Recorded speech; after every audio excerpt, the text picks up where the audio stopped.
तो आज 14 फरवरी है और यह तारीख कभी ना भूलने वाली तारीख है, क्योंकि आज के ही दिन पुलवामा में हमारे 40 जवान वीर गति को प्राप्त हो गए।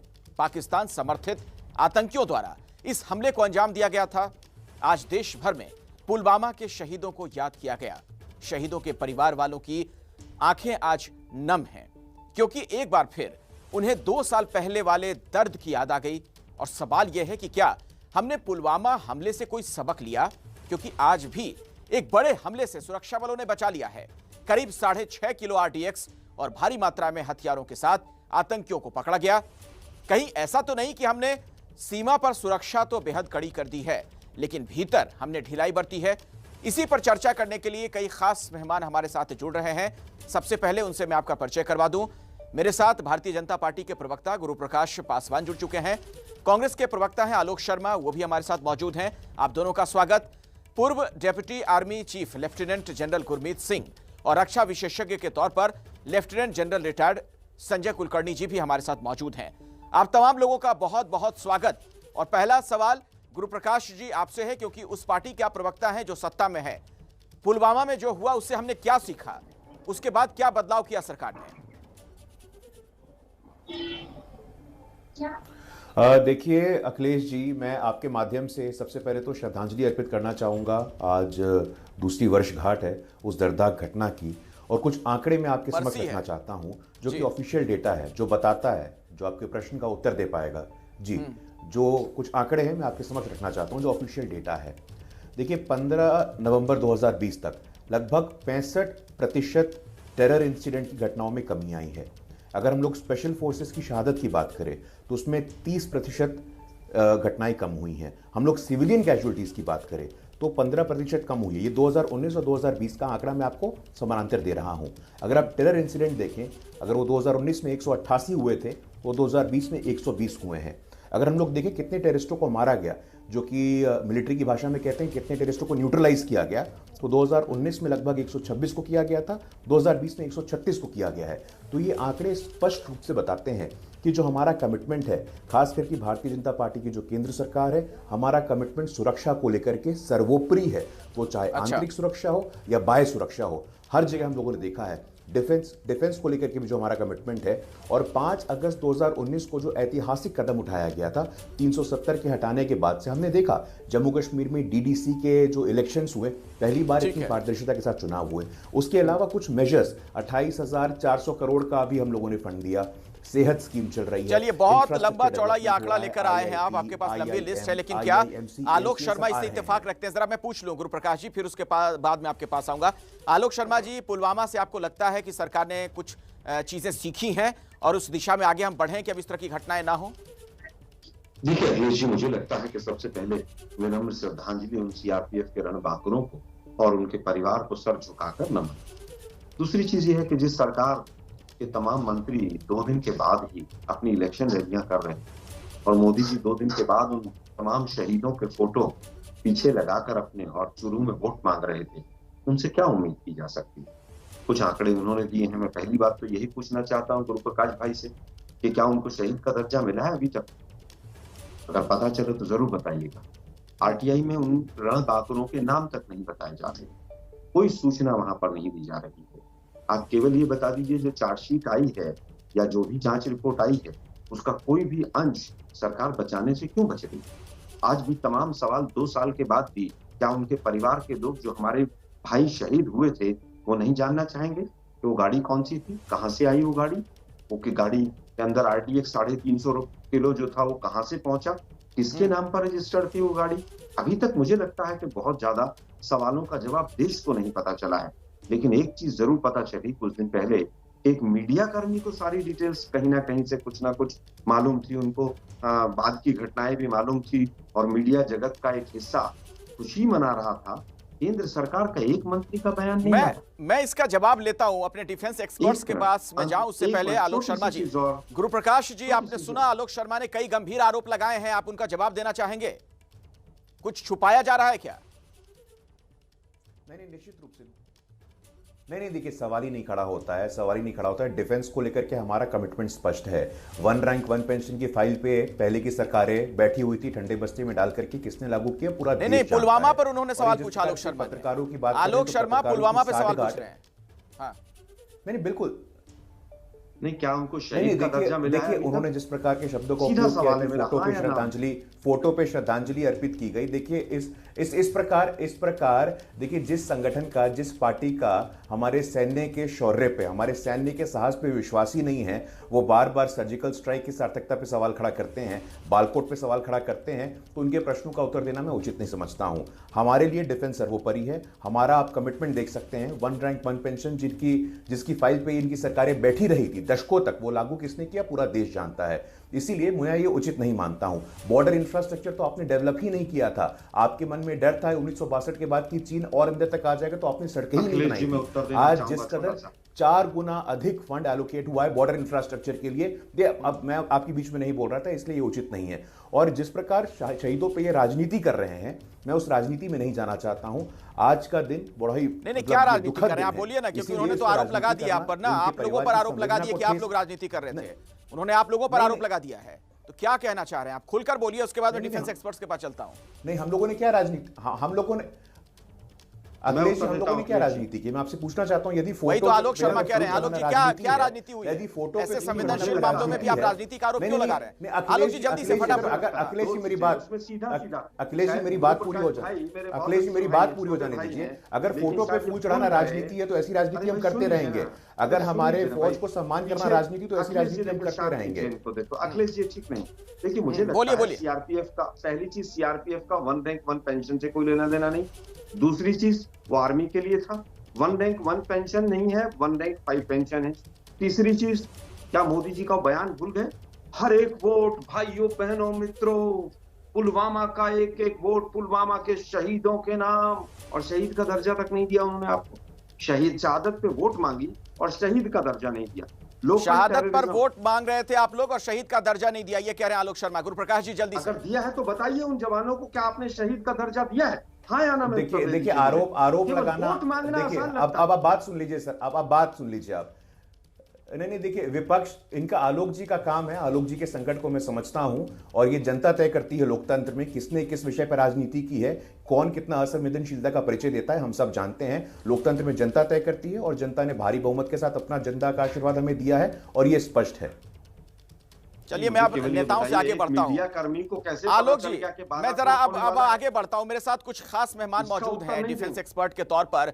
हमारे साथ lieutenant general retired Gurmeet Singh ji हैं। आप आर्मी में डिप्टी चीफ भी रह चुके हैं। गुरमीत जी, आपको क्या लगता है पुलवामा की घटना के बाद से कितना आगे हम बढ़ पाए? वहां से हमने क्या सीख ली, क्या बदला? देखिए जी, आप आज का दिन बहुत भावुक और गर्व का दिन है। सबसे पहले मैं श्रद्धांजलि देना चाहता हूं हमारे 40 वीर योद्धाओं को, जिन्होंने अपने राष्ट्र के लिए बलिदान दिया और पूरे राष्ट्र के लिए एक प्रेरणा स्रोत हैं। अभी आपने सवाल किया कि उसके बाद में क्या किया। वो जो हमारे वीर योद्धा हैं, वो भी स्वर्गों से यही पूछ रहे होंगे कि आपने उसके बाद में क्या किया।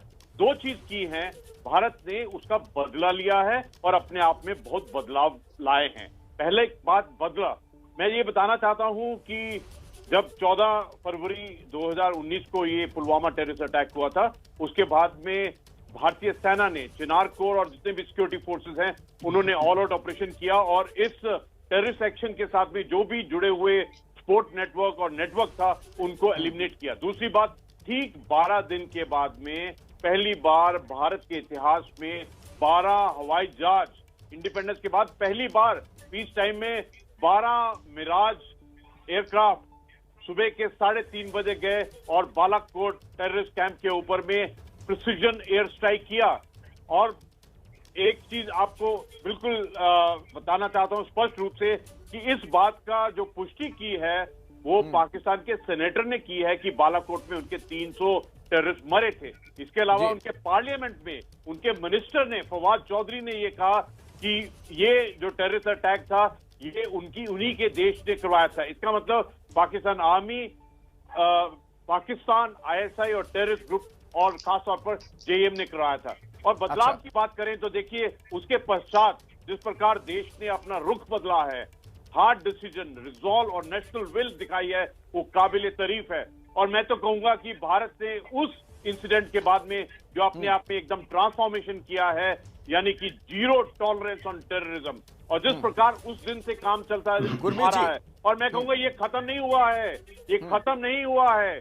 इसका जो सेंटर ऑफ ग्रेविटी है वो अभी भी जी आप बता रहे हैं उस लिहाज से कि बहुत सारा काम हुआ है। अब मैं सवाल थोड़ा अलग हटकर पूछना चाहता हूं। Lieutenant general retired Sanjay Kulkarni साहब भी हमारे साथ हैं। संजय जी, सवाल अब मेरा यह है कि पुलवामा की घटना के बाद से आपको क्या लगता है कि क्या सरकार और कर सकती थी सरहदों की सुरक्षा के लिए या देश के अंदर सुरक्षा के लिए, जो नहीं कर पाई?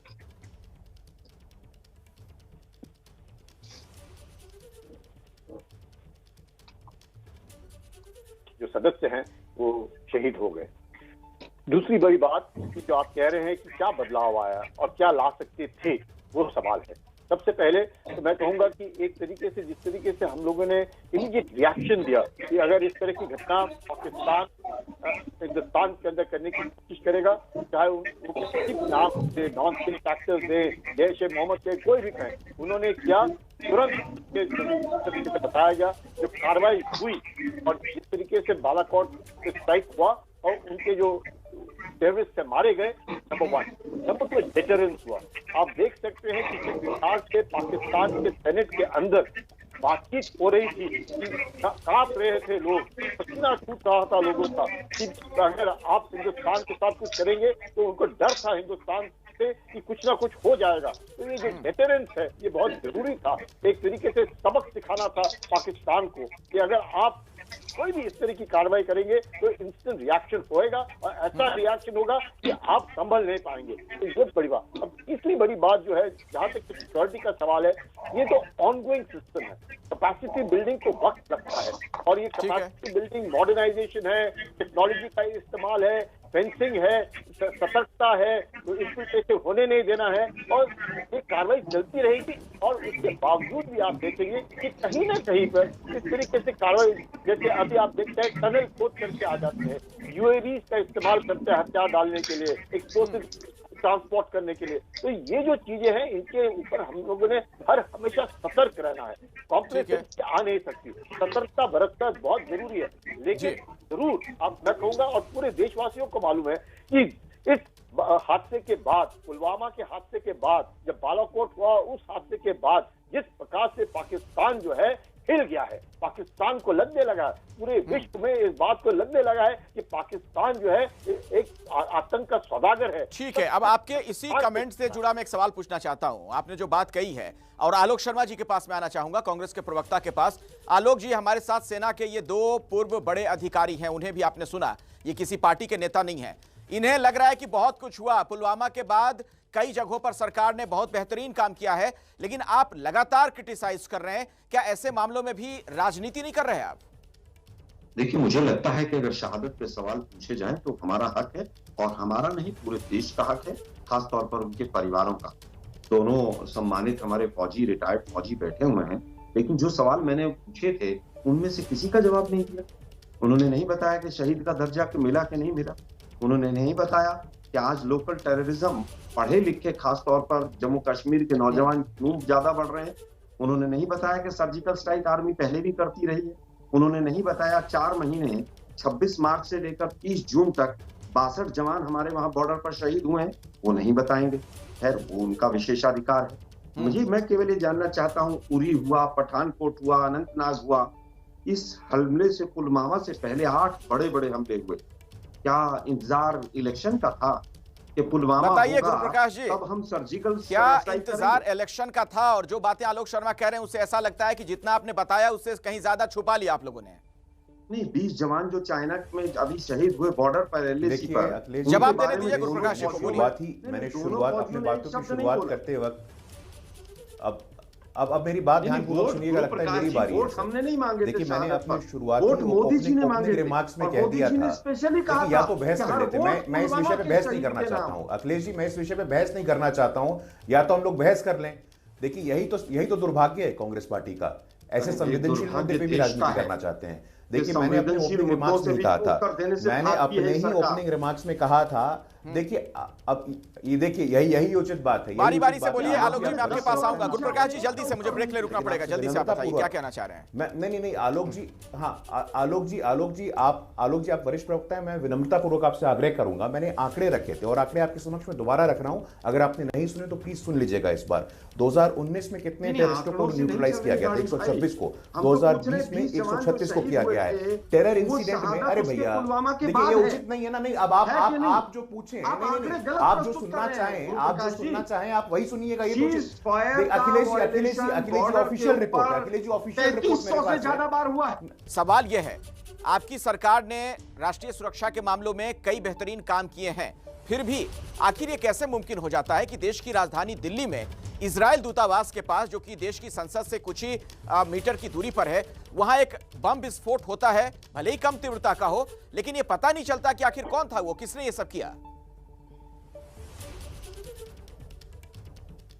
देखिए अखिलेश जी, ऐसा है कि देश में 1960 में बात हुई थी कि वॉर मेमोरियल बना जाना चाहिए, लेकिन लगभग 60 वर्ष हो गए, वॉर मेमोरियल का नामो निशान तक नहीं था। 2019 में वॉर मेमोरियल बनता है इंडिया गेट के पास दिल्ली में।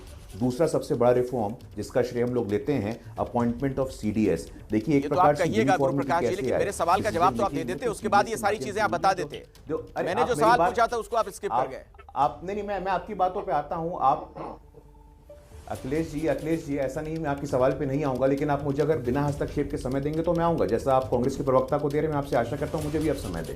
ये आपको भी मिल रहा है, भरपूर मिल रहा है, आप देख लीजिएगा, जो देश के समक्ष हमें रखना आवश्यक है। देखिए इजरायल की जहां तक बात है, जैसे ही इजरायल का हमला हुआ, इजरायल के फॉरेन मिनिस्टर, हमारे फॉरेन मिनिस्टर तुरंत संपर्क में आते हैं।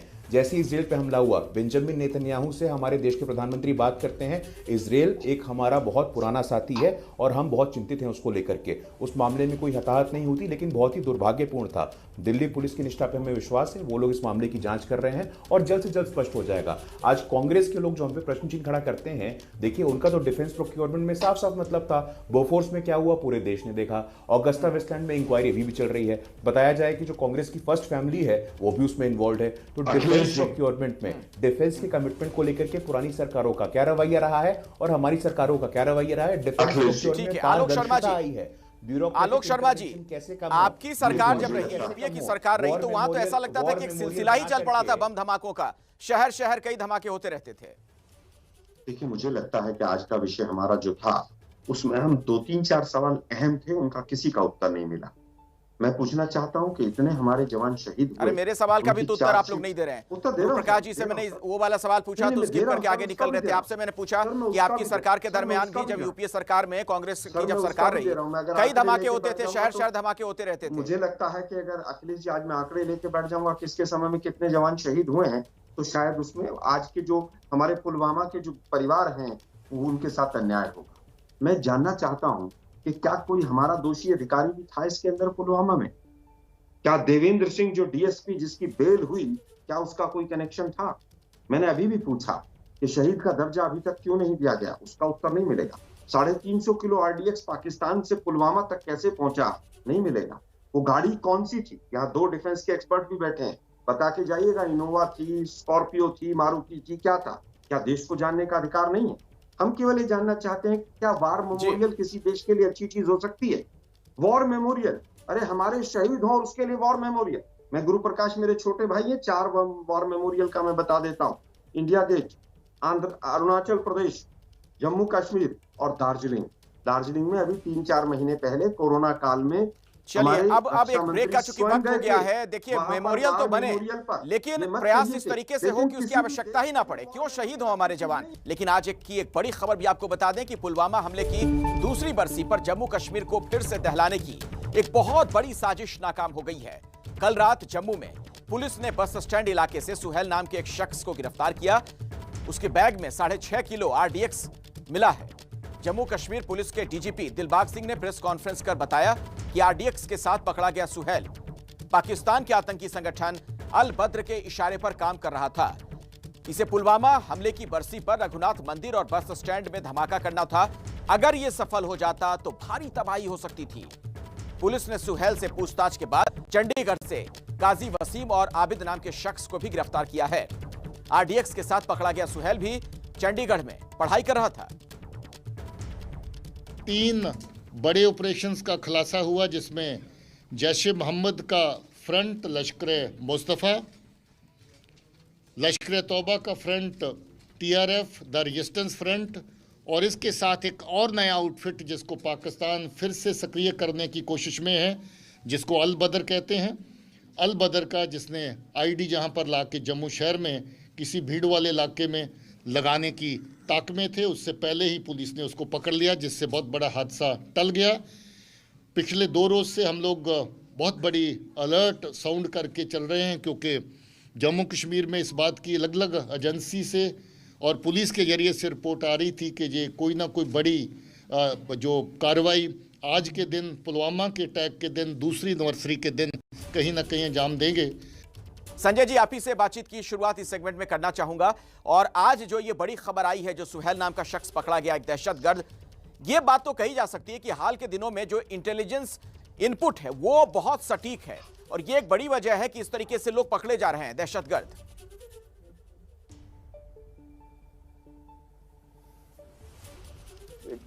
वो उसके ऊपर भी आता हूं। सबसे पहले बोल रहे हैं शहीद स्टेटस क्यों नहीं दिया करके, I think one of the panelist is wanting to no.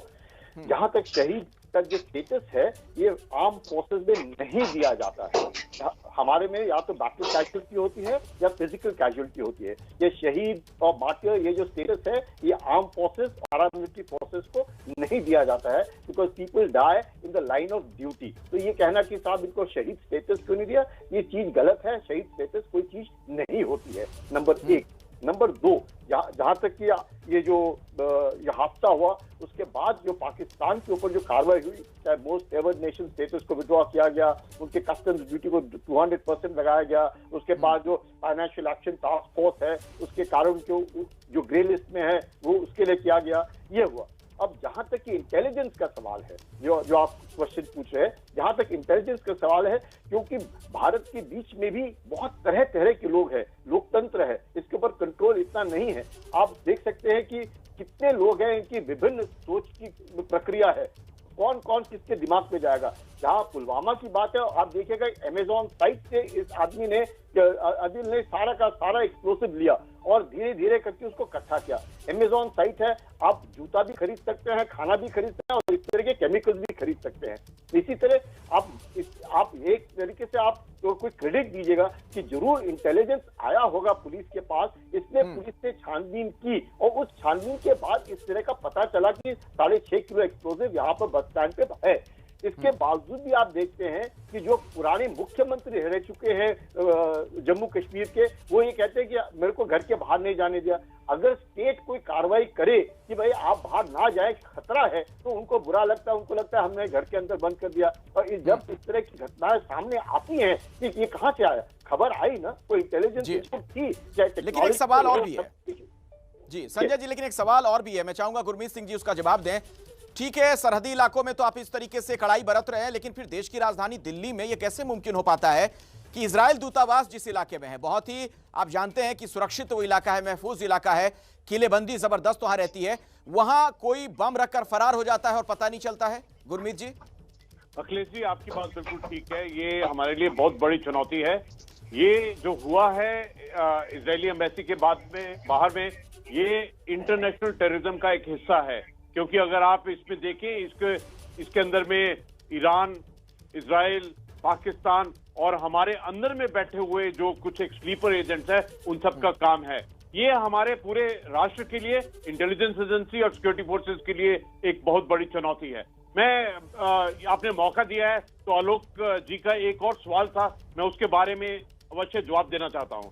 उन्होंने पूछा था सर्जिकल स्ट्राइक के बारे में। देखिए, ये पहले भी होती थी, लेकिन इस पैमाने की सर्जिकल स्ट्राइक जो 2016 में की, और उसको भी ठोक बजा के पूरे विश्व को, सबको बताने की जो ताकत है, वो पहले नहीं थी। ये आपको अवश्य नोट करना चाहिए। और आपने ये भी कहा कि जो हमारे सिक्योरिटी फोर्सेस के जो कैजुअलिटीज हुई हैं, द फैटेलिटीज हुई हैं, मैं आपको एक बात बहुत स्पष्ट रूप से बताना चाहता हूं कि भारतीय सेना, द सिक्योरिटी फोर्सेस की जो भी फैटेलिटी, जो भी अपने राष्ट्र के लिए अपने प्राणों की आहुति देती है, उनके पार्थिव शरीर को उनके गांव में उनके परिवार को दिया जाता है। और कभी भी हम इसके बारे में, आंकड़ों के बारे में कभी भी गलत नहीं कहते। असूल की बात है। ये पाकिस्तान है जो कि कारगिल के बाद में अपने जितने भी उनके सैनिक की मौतें हुई थी उसको कबूल नहीं किया था। ये पाकिस्तान की बात है, भारत की बात नहीं है। और मैं एक चीज बताना चाहता हूं, मतलब बहुत एक रिक्वेस्ट, आपने मौका दिया है तो इसलिए इस भावुक और इस क्षण में बताना चाहता हूं। देखिए, जब बात राष्ट्रीय सुरक्षा की है ना, तो एकजुट होने की जरूरत है। उसमें ये इंटरनल पॉलिटिक्स की जरूरत नहीं है। इससे हमको कमजोरी आएगी, इसमें बल नहीं आता है राष्ट्रीय सुरक्षा के लिए। और एक आखिर में एक बात कहूंगा कि एनआईए ने बहुत ही डिटेल से इस टेररिस्ट एक्शन को, पुलवामा टेररिस्ट एक्शन को खंगाला है और बहुत मेहनत से छोटी छोटी डिटेल हर एक बात को उजागर किया है। और उसको जिस प्रकार से चार्जशीट में दिखाया गया है वो काबिले तारीफ है। और देखिए, आप तो जो बात आप कह रहे हैं, जो बातें आप आलोक शर्मा को संबोधित करते हुए कह रहे हैं, कांग्रेस के प्रवक्ता को, और जो बातें संजय कुलकर्णी कह रहे हैं, उससे एक बड़ा सवाल तो फिर ये खड़ा होता है कि क्या फिर कांग्रेस या फिर आलोक शर्मा जी इस माध्यम से, इस बहाने जनता को गुमराह कर रहे हैं क्या, गलत जानकारियां दे रहे हैं क्या? आलोक शर्मा जी, अब मैं आपके पास आना चाहूंगा कि गुरमीत सिंह जी ने क्या कहा या फिर संजय कुलकर्णी जी ने, जो कि सेना में बड़े अफसर रह चुके हैं, उनकी बातों का एक मतलब यह था कि आप लोग कई भ्रामक जानकारियां दे रहे हैं और जो राष्ट्रीय सुरक्षा के मसले होते हैं उस पर राजनीति नहीं करनी चाहिए, जो कि आप लोग कर रहे हैं। देखिए, मैं सबसे पहले राजनीति से शुरू करता हूं। मैं तो ना तो चूड़ियां लेके बैठा हूं, बीजेपी के प्रवक्ता चूड़ियां लेके बैठते थे देश के प्रधानमंत्री के लिए, मैं चूड़ियां लेके नहीं बैठा। जब जिस समय पर बॉम्बे में अटैक हुआ, टेररिस्ट अटैक, मोदी जी बाहर खड़े होकर प्रेस कॉन्फ्रेंस कर रहे थे और क्या क्या शब्दावली थी, वो राजनीति थी। सवाल पूछना राजनीति नहीं है, ये हमारा अधिकार है, हर देशवासी का अधिकार है। आज पता चला ना इस शो पे, एबीपी के माध्यम से दर्शकों को, कि शहादत पे वोट तो मांगी गई, हर एक वोट पुलवामा के शहीदों के नाम, लेकिन शहीद का दर्जा 2 साल बाद भी नहीं मिला। हमने नहीं, तो शहीद के दर्जे वाली बात पे आपने सुना नहीं। संजय कुलकर्णी आपको जवाब दे रहे थे। संजय कुलकर्णी जरा एक बार फिर से बता दीजिए छोटे में। नहीं सर, मैंने पूरा सुन लिया, दोबारा की आवश्यकता नहीं है, मेरा समय नहीं सुन लीजिए ना, क्योंकि फिर आप वही जानकारी रिपीट कर रहे हैं, तो उस पर संजय कुलकर्णी आपको बता देंगे कि आखिर क्या इसके पीछे वजह हो सकती है। संजय जी जरा जल्दी बोलिए, फिर आलोक जी के पास में चलते हैं। देखिए अखिलेश जी, आप टॉपिक को फिर डाइवर्ट कर रहे हैं। डाइवर्ट नहीं कर रहा हूँ, आप फिर वही बात दोहरा रहे हैं जिस पर संजय कुलकर्णी ने बात अपनी रखी थी, इसलिए मैं चाह रहा हूँ कि एक बार फिर से जनता के सामने वो बात आ जाए। उन्होंने कहा कि शहीद का दर्जा नहीं दिया, हमने मान लिया। हाँ, क्यों नहीं दिया वो अलग कारण, शहीद का दर्जा नहीं मिला, इस सच बात है। कुलकर्णी साहब का धन्यवाद। अब मैं पूछना चाहता हूं, वो चार्जशीट जो एनआईए ने फाइल की है, वो पार्लियामेंट की स्टैंडिंग कमेटी के पास भी नहीं है। इस सिंह साहब ने पता नहीं कहां से पढ़ी है। क्या सिंह साहब आपने वो चार्जशीट पढ़ी है जिसमें विस्तार से सब कुछ लिखा हुआ है, और कहां से पढ़ी है आपने, कैसे? गुरमीत सिंह जी जवाब दे दीजिए। दूसरी चीज, इंटेलिजेंस जवाब ही तो लेते चलिए ना। जब आप कई बातें कह रहे हैं आलोक जी, तो मुझे लगता है वो चीजें छूट जाएंगी, जनता के मन में भी ये बात रह जाएगी ना कि ऐसा क्या है इसमें। हाँ, अरे सर, इंटेलिजेंस की बात आई, पुलवामा में 350 किलो आरडीएक्स कहां से आया है, तो इंटेलिजेंस की बड़ा कारनामा था। उरी में जो हुआ, पठानकोट में आईएसआई जांच करने आई, 20 जवान जो शहीद हुए चाइना के एलएसी के बॉर्डर पर, वो भी तो इंटेलिजेंस का ही कमाल था। चीन 3 जगह घुस गया एलएसी के पार, और देश के प्रधानमंत्री क्लीन चिट दे रहे हैं। मैं चाहूंगा कि गुरुप्रकाश जी के पास जाऊं, उससे पहले गुरमीत जी आप जवाब दीजिए, चूंकि आप इन चीजों पर। हाँ जी, नहीं सर, वो चार्जशीट कहाँ है, हम भी पढ़ना चाहते हैं उसको, अखिलेश जी भी पढ़ना चाहते हैं। गुरमीत जी जल्दी से, मुझे ब्रेक ले रुकना पड़ेगा। हाँ आलोक जी, देखिए, मैंने इस इलाके के अंदर में 10 साल नौकरी किया है। कोई भी सुन लीजिए, नहीं पता है, सुन लीजिए, आप अच्छे अधिकारी हैं, मैं हाथ जोड़ के आपका नमन और श्रद्धा से आपका सम्मान करता हूँ, लेकिन वो चार्जशीट आपने कहां से पढ़ी, जरा बता दीजिए, जो आप ये बीजेपी नामा पढ़ने बैठ गए। चार्जशीट और उसमें जो कुछ भी हुआ है उसके बारे में जानकारी है, क्योंकि मैंने तो इस इलाके के अंदर 10 साल नौकरी किया है। मैंने तो कश्मीर के अंदर में 10 साल नौकरी किया है। हर एक इंसिडेंट में क्या हुआ है, उसका क्या लर्न है, क्या लेसन लर्न है, और आगे से ना हो लेसन लर्न और वो सब छोड़ दीजिए। चार्जशीट कहां से पढ़ी है, बता दीजिए, क्या दिक्कत है इसमें, आपको कहां से मिली चार्जशीट? चार्जशीट के बारे में पूरा ज्ञान है, उसमें क्या शक की बात है। आपको कहां से मिली, वो कहां पढ़ी आपने? एबीपी न्यूज के दर्शकों को बता दीजिए। दिमाग में सवाल है कि क्यों हुआ है, किस लिए हुआ है। आलोक शर्मा जी जो कह रहे थे उसी से जुड़ा सवाल गुरुप्रकाश जी आपसे है, आप बीजेपी के प्रवक्ता हैं। आलोक शर्मा का यह कहना है कि अगर किसी मसले पर सवाल पूछा जाए, विपक्ष अगर सवाल पूछे तो उससे राष्ट्रीय हित कैसे प्रभावित हो जाते हैं, उससे कैसे नुकसान हो जाता है देश का। देखिए अखिलेश जी, मैंने चर्चा की शुरुआत में ही कहा था कि हमें राजनीति करने से बचना चाहिए।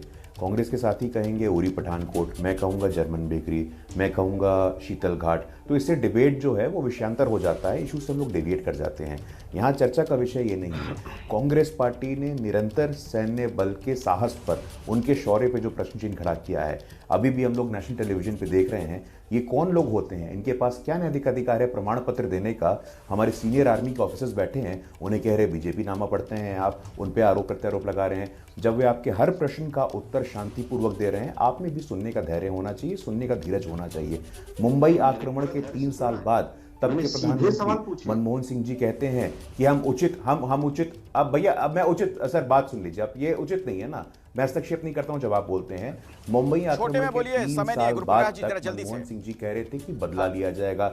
हाँ, मैं अपनी बातों को खत्म कर रहा हूं सर। मुंबई आक्रमण के 3 साल बाद तब के प्रधानमंत्री कहते हैं कि बदला लेना चाहिए। बदला क्या लिया गया हम सब जानते हैं। तभी के होम मिनिस्टर कहते हैं कि सारे जो शहर हैं वो वल्नरेबल हैं। तो अब जब देश का जो नेतृत्व है वो खुद ही बोलेगा कि हम लोग वल्नरेबल हैं, तो उनसे हम लोग सुरक्षा की क्या उम्मीद कर सकते हैं। इन लोगों के लिए रक्षा का आलोक जी जल्दी से, समय नहीं है, 20 सेकंड में आलोक शर्मा जी रिप्लाई करना चाहेंगे।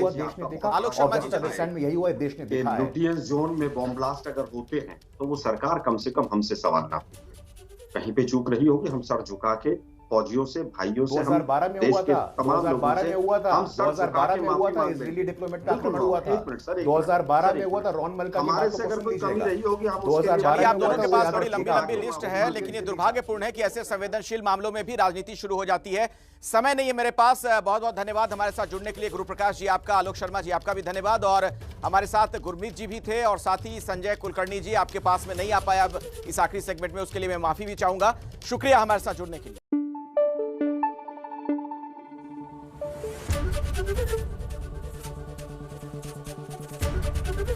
एबीपी न्यूज आपको रखे आगे।